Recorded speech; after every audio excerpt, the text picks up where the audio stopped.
Haven't we all dreamed of being a superhero? Someone who flies around and protects people from danger. There's just one problem. In the real world, it's not that easy to spot those who suffer. They usually don't cry out for help, and it is not always clear that they are in danger. Violence and abuse, for example, often happen out of sight and behind closed doors, where not even superheroes can detect it. And what's even more difficult to detect are the feelings of shame and guilt many victims of violence experience in the aftermath. Now, that may sound strange. Surely people can't be blamed for the violent behaviour of others, but it's actually quite common to feel shame after experiencing violence and abuse.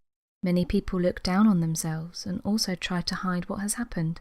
Shame makes people particularly vulnerable to other types of problems. Those who feel shame can get more easily scared and depressed, and often struggle more with health-related issues. And there's another reason for you to be aware.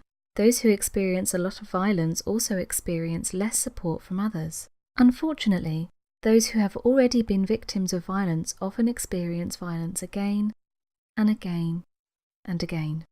About 1/3 of those exposed to violence as children experience violence as adults. We really need to do something about this. There is only one problem.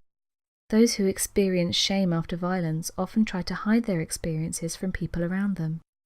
They are often worried about what other people would think of them due to what happened, and unfortunately, it's not uncommon for them to experience people responding negatively by looking down on them or by pulling away. And perhaps the fear of rejection is so scary that people would rather keep the pain to themselves. That means they typically do not talk about it with their friends, nor with their teacher or their boss, nor with their psychologist or doctor, maybe not even with family or their partner, because if nobody knows, nobody can react in a negative way. But if nobody knows about it, nobody can be supportive either. And getting support from others when you've experienced violence is crucial. Feeling the support and care of others can actually work as a preventative shield against mental problems. When you share your shame with someone who cares, it becomes smaller. It is the best way to get rid of shame.